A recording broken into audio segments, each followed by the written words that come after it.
First off, just want to thank everyone that was able to join us and listen in to today's webinar. We have a fantastic panel and a great discussion hopefully ahead of us. And so just wanted to start off by saying how appreciative we are of both Salesforce.org and University at Buffalo's BEP team for the time that they've so generously shared with us. And also I want to thank the Redpath team for everyone that had a hand in putting today's webinar together. You know, these things are never easy to coordinate, but we appreciate all the help from all three teams. So yeah, today our topic of discussion is going to be centered around why industry partnerships need a 360-degree view. So as we were kind of thinking through, you know, topics and things like that, the UB story was one of the first things that came to mind. And so we have their team here to help highlight this topic. Specifically, we're fortunate enough to have Tracy Krozik-Scheidel and Christina Orsi from the University at Buffalo's Business and Entrepreneur Partnerships Office. UB has been a fantastic partner to both Salesforce and Redpath specifically. And they were gracious enough to let us highlight their story as one fantastic example of why having a 360-degree view of your partnerships is so important and can be so valuable, particularly in the research and innovation space. So in a few minutes, we're going to have Tracy and Christina kind of join the conversation a little bit more fully. They're going to share some of their wisdom and provide some key insights that they derived from their recent Salesforce transformation. And before we dive in, just wanted to let everyone that's been able to join thus far sort of a quick housekeeping note. We unfortunately don't have time for a live Q&A today, but we do want to make sure that folks can submit any questions that they might have for Redpath, Salesforce, or the UB team. So if there are any questions that do come up, just feel free to put those in the chat, and we'll either respond in the chat if we're able. Otherwise, we'll most certainly follow up and make sure that you get in touch with the right folks from UB, Salesforce, Redpath, et cetera. And we'll make sure that we follow up at a later date if needed. So yeah, with that said, I think it would make sense to just kind of get everyone briefly introduced. I can certainly start, but this is the panel that we have for today's webinar. My name is Joe McQuillan. I'm a senior account manager with Redpath, and I've been with Redpath Consulting Group for the past 2.5 years. So over the last 1.5 years or so, I've had the pleasure of taking on management of all new business and account management for our higher education practice specifically, which is one of our 3 core practice areas, which I'll touch on a little bit more in a few slides here. But as a part of those responsibilities, I also, of course, manage Redpath's overall partnership with the UB team. And so I'll be providing some guidance for the discussion today. And yeah, with that, maybe I'll pass it over to Geshri, and then we can, I'll have you, Geshri, maybe pass it over to Tracy and Christina to give a brief introduction as well. Wonderful. Thanks, everyone. Hi, Joe. Hi, everybody. My name is Geshri Gunasekera. I'm the Senior Director of Institution Success at Salesforce.org. So thrilled to be here. Christina, I'll pass it to you. Great. Hi, everyone. I'm Christina Orsi. I'm the Associate Vice President for Economic Development at the University of Buffalo. I lead our Business and Entrepreneur Partnerships team, which I'll tell you a little bit more about later. Thanks. And hi, I'm Tracy Krozik-Scheidel. I'm the Director of Marketing and Communications. I work with Christina and was a part of this project, and can't wait to tell you a little bit more about that. Perfect. Thank you, all of you, for being here. We like I said, we really appreciate it, and we're super excited about the conversation for today. Yeah, with that, I think it's just to give a little bit of brief background. Apologies, I'm getting a little bit of feedback, so I apologize if you guys are hearing that on your end. But for those of you who have not worked with Redpath in the past, I thought I'd give you just some quick background on who we are and what we do. Redpath was founded in 2008, and we are a Salesforce consulting partner. So specifically, we're what's known as a Salesforce.org premium partner, which means that our team specializes in serving both the nonprofit and education sectors and nonprofit education institutions, And over the past 13 years, we've completed nearly 1,000 different Salesforce projects, either implementing, enhancing, or supporting existing Salesforce solutions for our clients. And as a company, we're largely focused on supporting 3 core industries. That would be healthcare, nonprofit, and higher education. So naturally, you can see how we became a premium partner. And so we have a dedicated practice with dedicated sales teams, delivery teams for each of those 3 areas. And within our higher education practice, we have what's called Redpath's Accelerated Campus, which you can see here. And this is really just the framework that we use to encompass all of our service offerings in our higher ed practice specifically. So we just thought it was worth showing and pointing out. As you can see, we offer a suite of services, everything from advisory services to implementation services, much like the project that we did with UB that we'll be discussing today, or the support services that we offer as well. That's kind of that third bucket, which we also support the UB team today. So yeah, whether you're considering Salesforce for the first time and maybe just enhancing Salesforce or using Salesforce, we have the specific support and expertise to help. So we're certainly here to help however we can. And as you can imagine, many of the Salesforce partners that are out there in the ecosystem focused on higher education, they spend much of their time on solutions that address a lot of the core university use cases, such as recruiting and admissions, student services or advancement, alumni relations, those sorts of things. And as you can see at Redpath, we also offer solutions that span that traditional student life cycle. But one of the things that really prompted today's discussion, and we learned a lot of this through our work with the UB team and some of our other clients, but we started to notice at Redpath that there's an appetite for a platform like Salesforce beyond just those traditional use cases, specifically within this research and innovation space. And so we've actually made a declaration within our higher ed team at Redpath to continue to grow our knowledge and capabilities internally so that we can become a go-to resource in the Salesforce space for university research and innovation offices. And so we're continuing to make that a priority within our team, and really excited to show some of the work that we've done with UB specifically, and how Salesforce is becoming more and more of a desired option in this space. So yeah, and this is a quick slide just to show you this idea of the 360-degree view. So like most other applications of the Salesforce platform, the solutions that Redpath can provide in this research and innovation space are focused on really just enabling a complete 360-degree view of your business. That could be a 360-degree view of your constituent contacts, such as faculty, researchers, and their various engagements, or a 360-degree view of industry partnerships as a whole. So the platform can really give you the increased visibility that you need into your entire operation. And that's some of what we're going to be highlighting. We're actually going to be showing some screenshots from the UB Salesforce instance.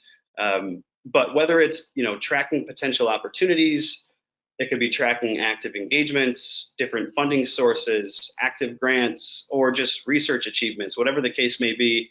Salesforce brings all your most critical data into a single platform and gives you the visibility that you need to both measure and then, of course, maximize your impact, which is, of course, the goal. So this is really what the Salesforce platform does so brilliantly, and the story of UB's Business and Entrepreneur Partnerships Office is, I think, a fantastic example of how valuable that 360-degree view can be. And so in a few minutes, we're actually going to show you, like I said, some screenshots and some concrete examples of the Salesforce instance that we built out with their team, along with their team. And both Tracy and Christina will walk us through how their specific 360-degree view was put into action. So before we get into some of those details, which is really the meat of today's discussion, I did want to just briefly hand things off to Geshri Gunasekera from Salesforce.org, who briefly introduced herself at the top of the call here, and she was just going to highlight the bigger picture of what Salesforce.org is seeing in this space, as well as their commitment to higher ed research institutions. And so Geshri, wanted to maybe pass it over to you to give us your thoughts. Wonderful, thanks, Joe. And I thought we'd start with a little bit of what we're observing in the industry. You know, what we've seen in particular is national governments putting a focus on the value of in-country research and innovation to sustaining and growing national economies.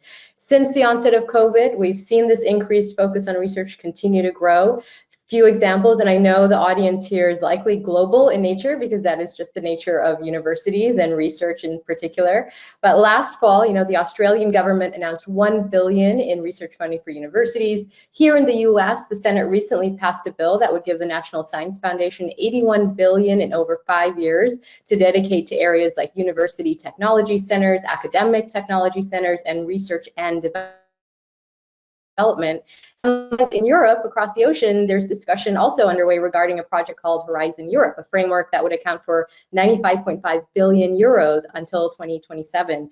And yet, what all of you already know, and what is being recognized time and again by groups like the World Economic Forum, as you can see here on the slide, is that leading academic research is globally collaborative in nature.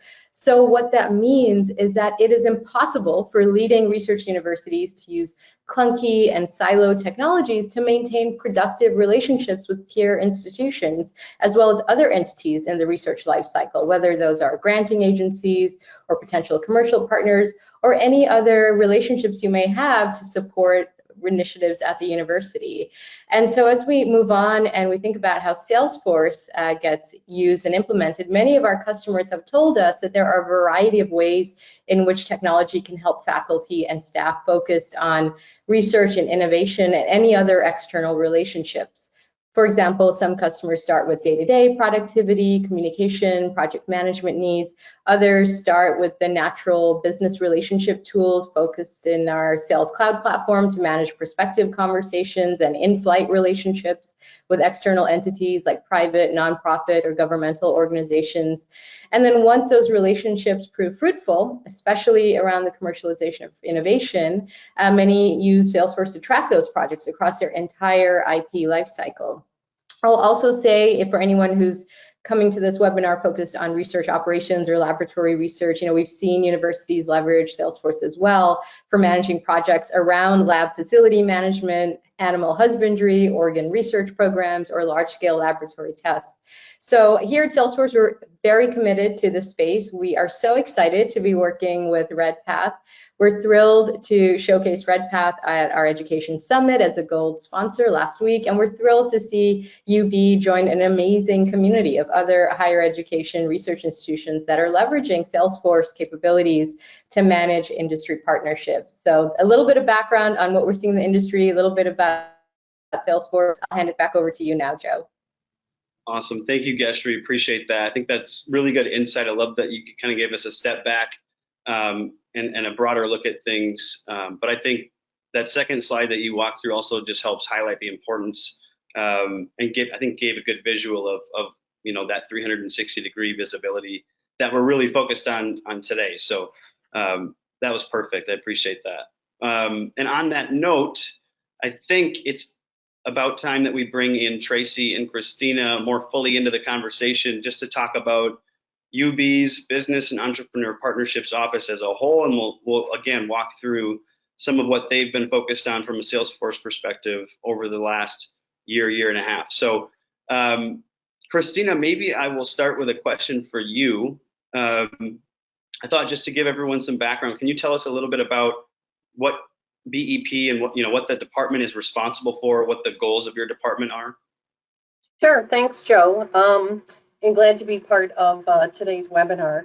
So just a quick context on UB, for those of you that might not be as familiar, we are part of the SUNY State University System. We're the largest and most comprehensive in the SUNY, about 30,000 students, just shy of 200 million in research expenditures. And our office, Business and Entrepreneur Partnerships, actually sits within the Office of Research and Economic Development. So where Geshri was talking about Salesforce, 2 areas of focus are on those corporate engagement, industry, and commercialization. that's kind of where we live, and you'll see a lot of how we have used Salesforce is kind of across those two areas. So if you want to advance slides, I'll just tell you a little bit more about what the purview of business and entrepreneur partnerships are. Essentially, we're the bridge to industry. So we help support making connections between faculty and academic research and innovation in industry around technology and collaborative research and development, as well as, of course, supporting talent engagements with our students. We also oversee the technology commercialization, so the intellectual property portfolio at the university, and helping to move those to society to be impactful. New innovations, and we also lead the entrepreneurship activities and startup ventures at the university, which is, of course, becoming an increasingly component of what many universities do, again, to help support the translation of their innovations to the market. Next slide. So many of you are certainly familiar with the idea that, historically universities, they're generally large, complex organizations that live in somewhat siloed divisions amongst their colleges. And what happens as a result is that many different units are doing what I'll call transactions with external partners. And we certainly saw that at UB, where there were lots of different, individual faculty members, career services, alumni relations, our office, advancement, all interacting with industry, but more at a transactional level, where they were maybe interacting on a specific project or asking an alum to get engaged in a specific opportunity or a donation. And really what we're striving to do is move from transaction to developing long-term strategic partnerships with targeted corporate partners. And so that really requires us thinking about and acting differently. And fundamental to that is our ability to share information and have more visibility into who's working with whom across the university and how can we leverage that. And so with that as a focus, that's been a big part of why we endeavored down the path of engaging, with Redpath and Salesforce. And key to us is being able to talk about how our work supports moving those innovations to impact.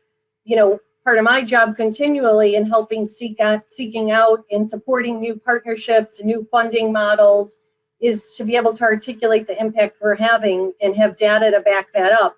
And that's really hard to do if you don't have a system and a way to organize and collect that information, again, in a more comprehensive way. So this is giving you a view of, and you'll see how we'll back into where we gather some of this data in Salesforce, but we're now able to tell a more compelling story about the impacts we have on student experiences, on forming startups, on the jobs that are created through our industry partners. That's perfect. Thanks, Christina. I think it's awesome to see how the solution came together to show that impact and give you the information and the data that you need. Just backing up even a step further to kind of help tell the story of how you got here. The Salesforce project that Redpath supported, the UB team on, started as an RFP, which we see a lot of in the higher ed space. But can you tell us a little bit about, and maybe I'll open this up to both Christina and Tracy, but tell us just about how your team identified that you had challenges that needed to be solved for, and what some of those key challenges were that led to the RFP process, et cetera? Yeah, absolutely. So one of them was, again, I had a really hard time getting the data that I needed to tell a story internally and externally about the impact I knew our work was having, because frankly, it lived in various spreadsheets all across different units, but not in a way that you could easily assemble, track, and report it. So that was part of it, is being able to have a system in place that enabled us to collect that data so we could tell the story of the impact we're having based on, achievements and metrics, as well as the stories that we collect that go along with that data. The second was, we didn't have a good understanding of who is touching who, right? There would often be 10 different people at the university working with the same company, but we didn't know that. We didn't have visibility into that, again, because we were all sort of doing it through different programs or engagements.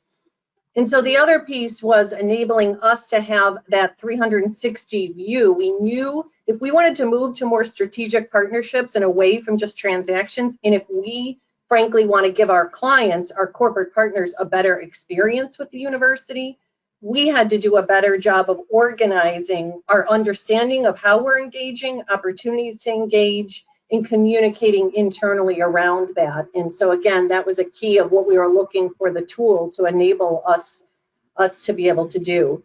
So it was really those couple of things. I don't know if Tracy, you want to add to that and what we saw as some of the bigger challenges. I think those challenges, thanks Christina, really kind of led to what our project goals ended up really encompassing. And Christina talked to you about her pain points of what she had to sell up and sell out so that she could amplify what we were doing across the university. But from a project standpoint, we really had 3 areas that we had to concentrate on. Is how do we drive user adoption internally among our team members? How do we build a solid foundation? Because we knew we were going to grow. You just heard those statistics of more money and funds coming into innovation and technology. We needed to build a solid foundation that we could actually continue to sustain, but then also add on to. And then finally, Christina talked about those data decisions. And we really wanted to make sure that we continue to walk that direction of making decisions that were not only transparent, but also helped us measure that impact. So we streamlined business processes, and that was a big part of trying to help with user adoption. How do we make it easy? How do we make them more efficient? How do we allow them to spend time speaking and talking to the people that they're going to collaborate with and less time at entering data? How do we actually continue to build trust in the data? So those data decisions or amplifying that data, everybody feels good about it and that it's one single source of truth. And those enhanced capabilities allows us to really start to say, okay, when we bring on a new grant or when we bring on a new collaboration, there's really one way we're going to do it, and how do we actually have our teammates love it? That was one of our goals, and I know Redpath laughed at that, but we really wanted people to love it because in implementations, they often are afraid to enter. We were dealing with a couple of super users, and we needed to grow it to 50 super users. So we really needed to make it highly efficient. And so our project goals were pretty simplistic, but they actually helped lay the foundation for a strong phase 2. Awesome, thanks Tracy. That's super helpful background. And I know there's several other key areas that both you and Christina wanted to highlight today that we're going to walk through. But before we dive into some of those specifics, can you just give us a high-level sense for what you got from your new Salesforce instance, what it was in place, sort of what you achieved with the new solution? Definitely. I think the one thing that we immediately found was that we moved the organization to performing more consistent business processes in Salesforce to help them with their day-to-day. So that also gave more visibility to the collaboration that actually happens across teams. And with those business operations somewhat documented, people knew who was doing what and when they were doing it and where it was going to be handed off to. So that came confidence in other team members that might not be next to you or down near the water cooler, but across campus. And that data then told the stories. So besides alignment, it also started to give more visibility about all the hands and the community that's involved to really make it happen.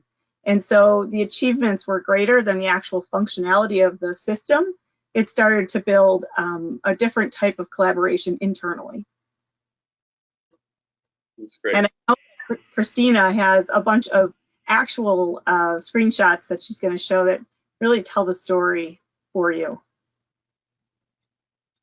Wonderful. So you're seeing actual our Salesforce in action. This is one of the dashboards that was created for us by Redpath. And here what you're seeing is essentially, this is a list of various programs that we run. And so this gives me a lens into how many different engagements do we have across our portfolio of programs. And what's really nice is anywhere that you see a number in a bar, I can easily click into that and then go and see who are the companies that are taking advantage of that program. And I can also see who is our team members that are working on that. So it's a really nice way visually to get a high level overview of you know, who's taking advantage of what programs. This is more of what I would call the activity based, right? So I have a sense of where people and how they're engaging. Later I'll show you some screens of how we translate that into the outcome or the impact and how we track and measure that. Perfect. The next one, if you want to go ahead, again, a different view that you're seeing of our live data. This is, again, when I spoke about, we have now identified key accounts, what we call key accounts and target accounts, but those are our most important industry partners that we either want to broaden and deepen our engagement with, or in the case of a target, there's someone we're trying to cultivate that relationship with to get a deep engagement. And so again, here I can easily see a dashboard of who are, so I could click into either of those and see exactly who are the key accounts. We've actually implemented a rating system, so we even can rate, like, are they high potential opportunity, a medium, or a low? And I can see, are we allocating resources accordingly? So are we allocating our resources in both time and programs on the highest potential versus lower potential opportunities? And then we also can start to look at nuanced details about those account businesses. You know, are they early stage? Are they more established companies? We have industry target sectors I could refine it by.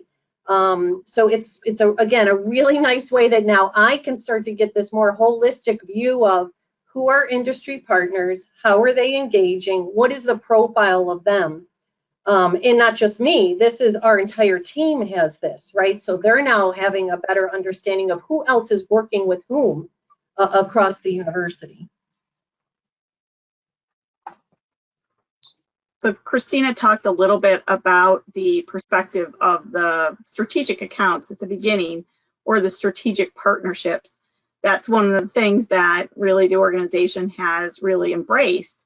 And what it's allowed us to do is really have better visibility and ownership around a key account. So that key account, we saw the most change, I would say, was the ability to really see the opportunity and the movement through the collaboration phases. And then when there was timing was right, and the things that we might provide and how that research and development might work for that company, there was an engagement that was born. And then we were able to track, how was it going? What were the milestones? And what's lovely about this key account dashboard really is you get to see the interactions. Who's affiliated with this account?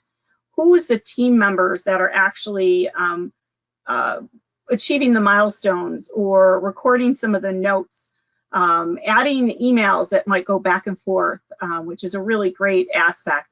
What are the activities? You know, what did marketing do with this company? What did business development or what did technology transfer do? Do they have IP? All these different things that help us provide better visibility so that when we're in front of a key account, we have a really good, rich knowledge base to build off of and really sound very confident in how University at Buffalo is providing resources and support to grow their company. And one of the things I always say is I came from industry, from the outside, and now work at a university. And I know that industry and academia have different speeds of engagement. What this tool allowed us to do was really be much more proactive. We could proactively manage that collaboration. We could proactively see it from our different person's perspective. So not only what was happening in one unit, but how was the other unit handling, and how do we all talk about what we just heard? It allowed us also to become more transparent and have cross-functional meetings that were more interactive and less meetings where we constantly are updating people. So I think that was one of the biggest things that we saw. We saw that funnel of activity but we're able to, in the moment, use these types of systems to keep everybody up to speed, which is highly effective and efficient for everyone that is really rowing in the same direction. And so it helped us really look at the partnerships and take the university community and the teamwork as number one. That's great. Thank you, Tracy. And I know one of the other things that we talked about, that we talked about many times, but one of the things that was really important to your team throughout this process was user engagement. And so I was wondering if you could maybe share with us what that looks like and how that went. Yes, the enhanced alignment across everyone was really supported by having access to the data.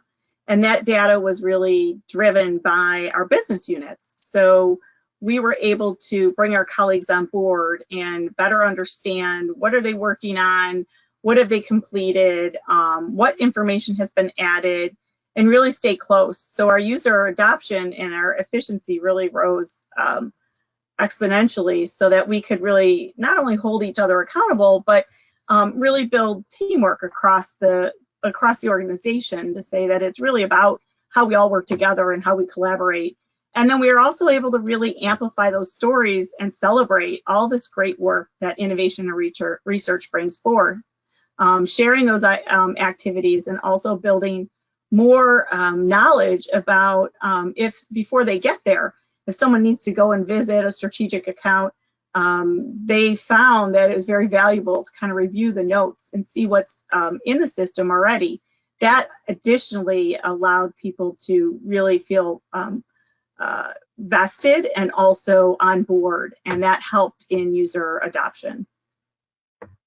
The other thing I just wanted to add, actually, if you want to go back one slide, because I know I talked a lot about the visibility into our industry partners, but the other thing that this did was it gave us visibility into the faculty, because that was really important. I wanted to be able to better communicate to deans and department chairs the level of engagement and support that their faculty was getting from our office, because they often didn't know who was actively engaged with tech transfer, who was involved in an industry partnership.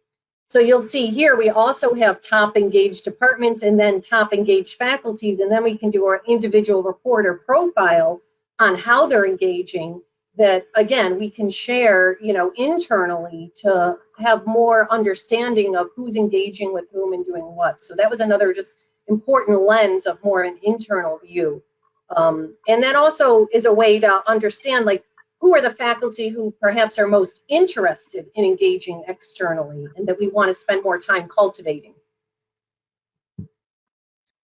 Makes sense. Christina, one of the things that I was actually going to ask you about next, that obviously we've talked a lot about this idea of the 360-degree view and the importance of having proper visibility into your business in order to measure the impact that you're making. Can you walk us through how UB is leveraging Salesforce to measure your economic impact specifically, and what that looks like in your Salesforce instance? Definitely. So a lot of the views that we gave you were more us understanding, again, kind of engagement and what I'll call inputs or activities. This is really about what does that result in? What are the outputs? And so some of those things that we track and report is how many jobs have our industry partners created or retained in our region because of some of the support and engagement that they got from us in connections with talent and technology. We survey them annually, and all of that data is in Salesforce. And so now we uploaded all of our historical data too. So now we can also start to get some trend analysis over time. Have that data that I need to be able to report, again, to both university leadership and more importantly, probably externally, about the impact the university is having on our economy and our community. Great. I know there's a few more. Yeah, this is a programmatic view. So before was a bigger, here's how our industry partners through our partnership are growing in our region.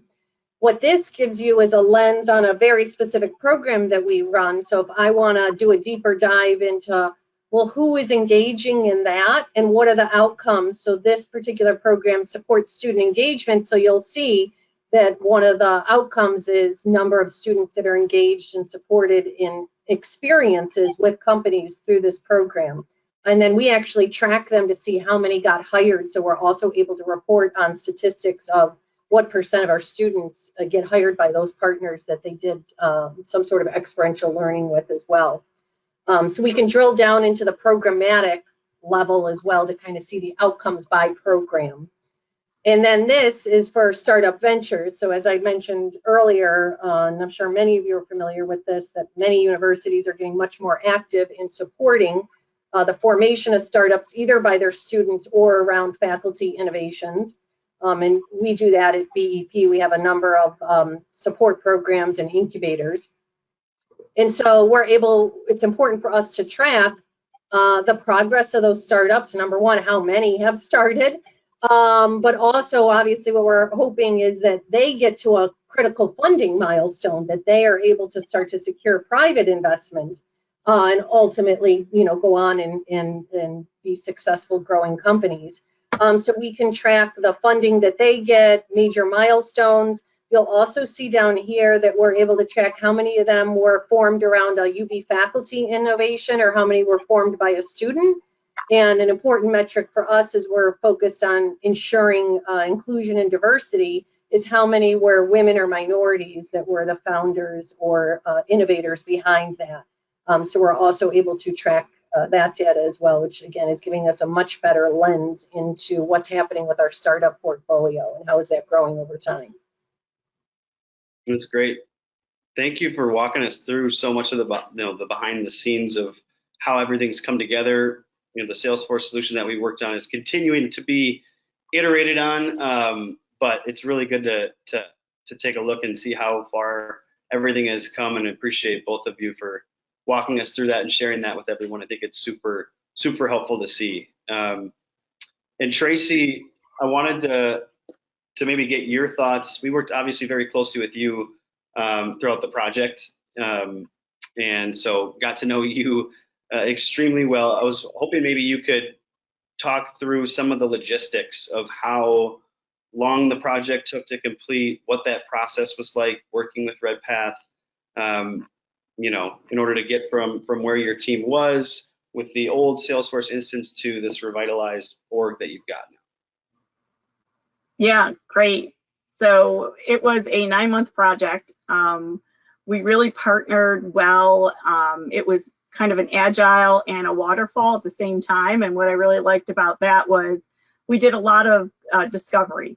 So even though there was only 2 main leads that were driving the project, myself and my great colleague, Tom, what we did was we rallied the team around us. So it wasn't our project, it wasn't marketing's project, it wasn't IT's project, it was really the business's project, and each team lead had a stake in that project. And what Redpath did really well was align and really become that neutral party that carried on those business conversations, and then also brought in that thought leadership from best practices. So even though we might have been doing something one way, Redpath really brought that project to fruition by saying, well, this is how maybe others have done it. You could consider that as an option. What that allowed us to do was move faster and really create a framework that everyone kind of fell underneath, an umbrella of, you know, from an inquiry to an opportunity to an engagement until impact data. And that allowed us to really continue the storytelling in more of a dashboard 360 view.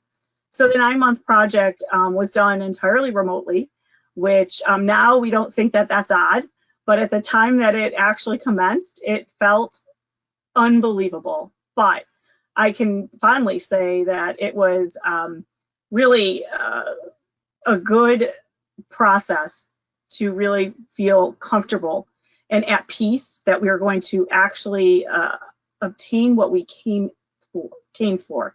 And what the other thing was, we did a soft launch. So we really allowed those users that became super users along the way to bring others along. So it was very thoughtfully done, and we've had great feedback thus far for our phase 1.